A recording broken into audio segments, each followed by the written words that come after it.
On est au centre d'action bénévole Gascon-Percé avec le seul, l'unique Jacques Langelier. Monsieur Langelier, c'est un plaisir d'être là avec vous. Salut Ghislain, me fait plaisir aussi. Aujourd'hui, on va aller un peu avec la fin de la saison d'Info Plus. On vient ici pour une dernière fois cette année pour faire un petit résumé là, des différents services qui sont offerts aux gens, la population entourant Exactement, les gens que vous desservez. Ouais, parce que si tu as remarqué, cette année, on avait des événements ponctuels. On s'arrangeait toujours pour parler des services quand même.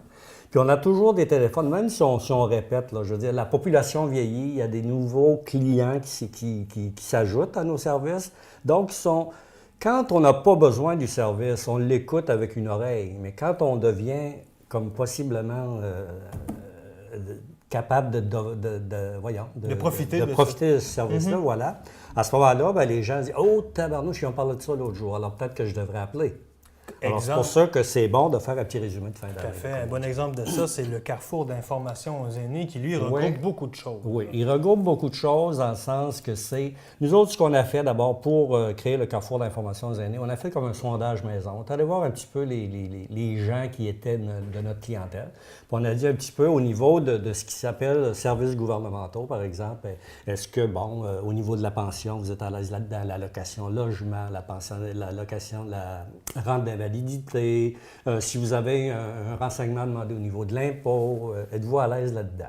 La réponse qu'on a reçue de façon générale, c'est si je n'avais pas quelqu'un à côté de moi, ça serait un petit peu difficile d'accéder à ça parce que c'est souvent maintenant comme appuyer sur le 1, appuyer sur le 2, des choses comme ça. Alors les gens, à un moment donné, avaient de la difficulté à recevoir l'information et devant cette difficulté, ils se disaient « Ah bon, on va laisser faire ». Ce qui fait qu'on s'est rendu compte qu'au niveau de certaines personnes, puis ça c'est documenté aussi, là, je te parle juste d'un exemple au niveau du supplément de revenu garanti. Ouais. Des fois, les gens ont accès à un montant supplémentaire mais ne le savent pas. Alors, ce qui fait qu'ils perdent souvent ce montant-là. Alors là, ce qu'on fait avec ces gens-là, c'est qu'on les informe de plus en plus des choses qui les concernent. Je ne sais pas, une pension de vieillesse, allocation de logement, crédit d'impôt, etc. Puis on dit, regarde, il y a peut-être des choses auxquelles vous avez droit là-dedans, puis vous ne savez peut-être pas. Parce qu'on sait que notre bon gouvernement ne nous dira pas nécessairement « Hey, tu pourrais avoir de l'argent. » Non. C'est sûr que c'est à nous autres à s'occuper de notre affaire. Puis l'avantage du Carrefour d'information aux aînés, Ghislain, c'est qu'on a des bénévoles formés là-dedans. C'est sûr, nous autres, on est formés aussi. On a des bénévoles formés qui vont à domicile. Nous autres, on prône la visite à domicile. Ben oui. On privilégie, c'est-à-dire la visite à domicile, parce que les personnes ont toutes leurs paperasses en main. Déjà. Donc, on peut faire un téléphone et c'est pas nous qui faisons le travail, c'est vraiment la personne. La personne est accompagnée. On dit à la personne, si je le fais, toi aussi tu peux le faire. Voici maintenant, on va t'accompagner. C'est quoi qui te fait peur là-dedans? Oui, mais ils vont dire peser sur la 1, puis après ça, on attend. On va attendre ensemble. Voilà. Puis à ce moment-là, l'important, nous autres, le but qu'on recherche, c'est quand on sort de la maison, que la personne dise « maintenant, je suis capable ». Alors, c'est l'autonomie de la personne. Ça, c'est drôlement important. Parce que plus on s'isole face à ces demandes-là, moins on a le goût d'en faire. Mais plus on va en faire, plus on prend confiance en soi. Ben voilà. Puis on peut devenir multiplicateur dans le sens de le voisin, il me dit ça. Mais mon Dieu, mais je vais t'aider. Parce que moi, j'ai reçu de l'aide à ce niveau-là. Alors, c'est un service qui est très demandé. Puis c'est un service qu'on offre surtout à domicile. C'est sûr que la personne peut venir ici au bureau, on va l'accueillir là-dedans. Mais comme je te dis, on privilégie la visite à domicile parce que c'est vraiment très, très confidentiel. La personne reste dans son confort. Comme vous dites, c'est une grosse question de confiance, tant envers vous qu'envers les institutions et envers soi-même. De dire, si je l'ai fait une fois aussi, je peux le refaire. Exactement. Puis l'inconnu, on a beau dire, j'ai 20 ans, j'ai 25, j'ai 80, l'inconnu fait toujours peur. Hein? C'est sûr que, on va foncer devant l'inconnu. Mais des fois, devant l'inconnu, il y a des gens qui vont préférer s'abstenir. C'est ça qui est dommage, parce que des fois, on perd des choses. Parce qu'on a décidé, compliquer un petit peu, on va laisser faire. Fait que là, on a fait un bon travail. L'année passée, on a eu des bonnes statistiques là-dessus, des bons commentaires. On est en train de démystifier le fait que t'as beau dire PSU 1, PSU 2, t'es capable. Carrefour d'information aux aînés, on s'en informe justement ici au Centre d'action bénévole. Accompagnement médical aussi, on joue là-dedans. Accompagnement médical, c'est un service qui est très demandé. L'accompagnement médical, moi, je précise toujours deux choses importantes là-dessus. Il y a le mot accompagnement et il y a le mot médical. D'abord, nous autres, le Centre d'action bénévole, on est, comment je te dirais, financé par l'agence au niveau des accompagnements médicaux de 65 ans et plus. Donc, en bas de ça, on ne peut pas toucher à ça. 65 ans et plus, ça veut dire que si la personne appelle ici, il y a des critères à respecter. C'est sûr que si moi j'ai une grande famille autour de moi et qu'ils peuvent venir avec moi, je ne réponds pas aux critères. C'est pour des personnes qui sont en perte d'autonomie, qui ont perdu leurs ressources, qui ont peut-être leurs ressources autour d'eux, mais qui travaillent, qui s'absentent momentanément pour aller à l'extérieur, qui reviennent. Alors, l'accompagnement, c'est vraiment un bénévole. D'abord, les services ici, c'est toujours le bénévole qui est choisi. Moi, je ne dis pas au bénévole, tu vas faire ça, tu vas faire ça. C'est lui qui dit, telle affaire, je serais bien là-dedans. De son plein gré. Oui, la grande liberté. Ça veut dire que le bénévole, lui, va aller chercher la personne, va l'accompagner exactement à l'endroit où il doit aller.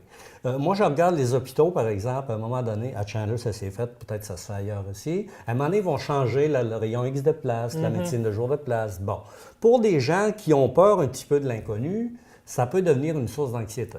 Ça peut faire en sorte, j'ai un rendez-vous demain à 9 h, je vais-y trouver la place, je vais-y arriver à 9 h, etc. Ça fait que le bénévole, il est vraiment là, lui, pour démystifier puis dire, regarde, aucun problème, je vais aller te chercher, on va s'informer ensemble et on va aller directement à l'endroit où on doit aller. Si on va au rayon X, le bénévole accompagne la personne, ça veut dire qu'il l'attend. Quand elle prend en charge, il l'attend. Quand la personne a fini, il la reconduit chez elle. C'est ça, il ne s'en va pas dans le bureau avec la personne. Non, ça c'est vraiment... Les seuls... Il y a des cas où ça arrive, où les familles vont nous demander, ma fille peut-elle accompagner? C'est-à-dire ma mère, la mère va dire, ma fille peut-elle m'accompagner? Ouais. Parce que dans le bureau, des fois, j'en perds des petits bouts. Regarde, c'est toujours deux têtes valent mieux qu'une. Ouais. À ce moment-là, le bénévole n'a aucun problème avec ça. Les gens de famille vont rentrer ensemble dans le bureau.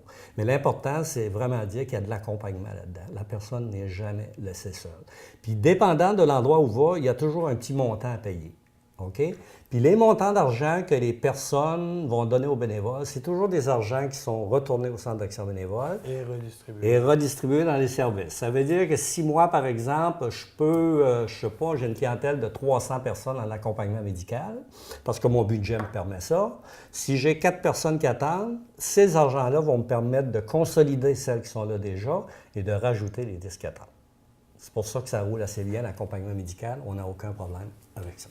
Un autre service, M. Langelier, c'est le système PER, un programme de sécurité. Ça, on appelle quelqu'un une fois dans la journée ou dans la semaine. Oui, c'est ça. Bien, il faut dire que le programme PER, d'abord, c'est ouvert à tous âges. Hein? Peu importe. On a eu un cas d'un monsieur de 39 ans qui était par ici, il venait d'arriver. Bon, il y a eu un accident, il y a besoin de contact. Alors, c'est un téléphone qui se fait de façon automatisée. Puis la personne décide toujours quand tu vas m'appeler, à quelle heure tu vas m'appeler. Ça, moi, j'ai aucun... C'est toujours la personne qui décide de tout. On dit à la personne, ça nous prend beaucoup de renseignements, le plus de renseignements possible, parce que si jamais l'ambulance intervient, parce qu'il y a toujours 3 personnes ressources à appeler, si la personne ne répond pas. Si j'ai mes ressources, à ce moment-là, ils vont vérifier, ils ont la clé, il n'y a pas de problème. Si jamais je ne peux pas vérifier avec mes personnes ressources, à ce moment-là, moi, je fais intervenir la Sûreté du Québec, qui fait un excellent travail là-dedans, avec possiblement l'ambulance, si ça a lieu d'être.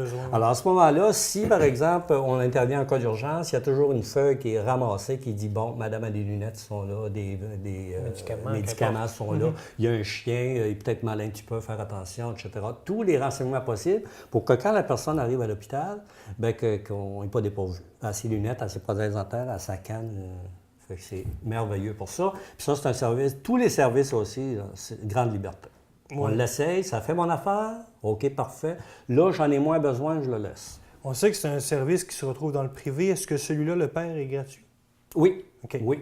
Ah, c'est un aspect très important. Service gratuit, nous autres, qu'on offre 7 jours par semaine, 365 jours par année. On a la collaboration des municipalités pour faire fonctionner ça.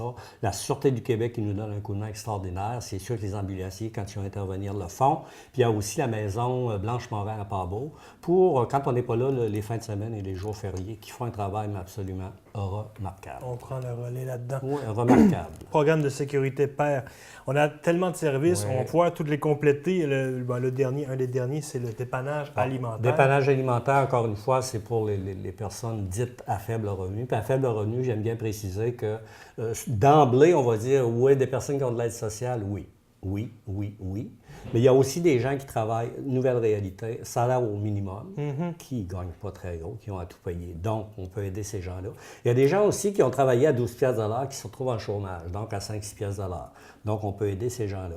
Et la nouvelle réalité, depuis 2 ans, bien, ils ont fait comme une réforme au niveau de l'assurance-emploi, ce qui fait qu'il y a des gens qui, je ne sais pas moi, un petit peu moins de semaines lorsque la réforme a fait ça, normalement devaient reprendre le travail, mais tu ne peux pas aller pêcher si la mer est pleine de glace. Donc, le fameux trou noir. tu es sans chèque là, pendant un certain temps. Alors ça, c'est une nouvelle réalité. C'est sûr qu'on va aider ces gens-là parce qu'ils sont absolument sans chèque pendant peut-être 2-3 semaines.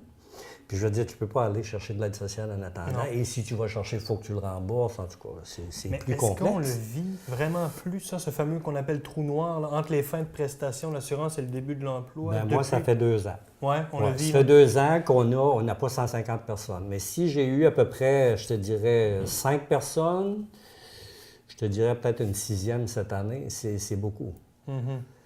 C'est beaucoup par-dessus ce qu'on a déjà, parce que nous autres, on passe notre temps à demander aux gens si c'était pas de la population, on ne pourra pas réaliser ça. Ça fait qu'en plus de ça, on dit, garde, c'est dommage, parce que ces gens-là, là, ils ne choisissent pas de dire j'arrête mon chômage-là, puis je vais attendre 4 semaines. C'est ça. C'est le système qui fait que tu es là, puis garde, débrouille-toi. Là. Est-ce que les gens peuvent seulement donner durant les paniers de Noël ou en tout moment on pourrait débarquer ici? À l'année, Ghislain, les gens sont d'une grande générosité pour nous autres. Soit en denrées alimentaires, on a le comptoir vestimentaire aussi. Les gens nous aident énormément. les gens, des fois, nous disent, regarde, je ne sais pas trop ce que vous avez besoin, je vais vous donner un montant d'argent. Aller chercher ce qu'ils font. Puis nous autres, le dépannage alimentaire, il ne faut pas oublier une chose, si ce n'était pas de Centraide, on ne pourrait pas faire ça. Puis Centraide, je le dis, puis j'ai le plaisir de le dire à tout le monde, l'argent de Centraide, c'est l'argent de tout le monde. C'est le mien, c'est le tien. Donc, c'est encore la population. C'est toujours la population. C'est toujours la population qui est là. Ça fait que nous autres, on leur lève notre chapeau. On le disait tantôt, les bénévoles qui viennent ici au Centre d'action bénévole Gascon-Percé, bon, comme dans la plupart des centres d'action bénévoles, sont libres de choisir dans quoi. Là, on est toujours en recrutement. Toujours en recrutement. Moi, j'en fais là, dans tous les médias écrits électroniques. Moi, ce que je dis aux gens, c'est si vous avez le goût de faire, il y a différents endroits pour le faire. Parce qu'il y a des gens, des fois, qui viennent ici et disent, regarde, j'aurais le goût de faire quelque chose, tu aurais quelque chose à me proposer. On va leur expliquer les services qu'on a. Et souvent, ils vont dire, c'est pas tout à fait ça que j'aimerais. Des fois, on va les orienter ailleurs, comme dans un club social, au niveau de l'église, au niveau des loisirs. Mais s'ils disent telle affaire, moi, je leur explique les services, ils disent, hey, ça a l'air le fun, on l'essaye. Puis on dit toujours, faut que tu aimes ça. Chaque fois que je t'appelle, il ne faut pas que tu dises, ah, pas encore. Ça me tente pas. Ah, c'est le fun, ça. Non. Mais chaque fois, il faut que tu dises, ah, c'est le fun, je le fais. Chaque fois que je peux le faire, je vais le faire. Ça fait que c'est comme ça qu'on a développé un réseau de bénévoles les liens à tisser assez serrés, le sentiment d'appartenance important. Ça fait que ça rejaillit sur l'ensemble de la population qui a besoin de services. Ça rejaillit aussi sur la motivation du personnel. Terminant, M. Langelier, il y aura une vente de garage. Oui, bientôt. vente de garage le 19 juin. On en fait 2 à chaque année. C'est très populaire aussi. Il va y avoir de la publicité partout. Le 19 juin cette année, c'est toujours entre 8h et 15h. Puis c'est sur le terrain arrière du Centre d'action bénévole. Donc, s'il y a des gens qui ont de quoi donner, est-ce oui, qu'on réserve des tables ou c'est ça? Non. Okay. C'est juste le Centre d'action bénévole qui fait ça. Déjà, les gens nous apportent des choses. Ça fait on vend au morceau, puis garde, encore là, qu'est-ce qu'on fait avec cet argent-là? On l'envoie dans la machine. Dans la machine pour les services. Ça fait que si j'ai 4 papas roulantes qui attendent, ça se peut que là, je démarre parce que j'ai de l'argent. M. Langelier, comme pour les services, comme pour devenir bénévole, on peut vous rejoindre ici en tout temps? Oui, au 689-6023, n'importe quand. Si moi je ne suis pas ici, il y a toujours quelqu'un qui va les accueillir. Puis s'il y a des gens qui disent « Centre d'action bénévole, j'aimerais ça, faire le tour de ça », on ouvre la porte, on fait faire le tour, puis on prend le temps qu'il faut. Et ils sont fort sympathiques. Ah oui, on y fait pas mal.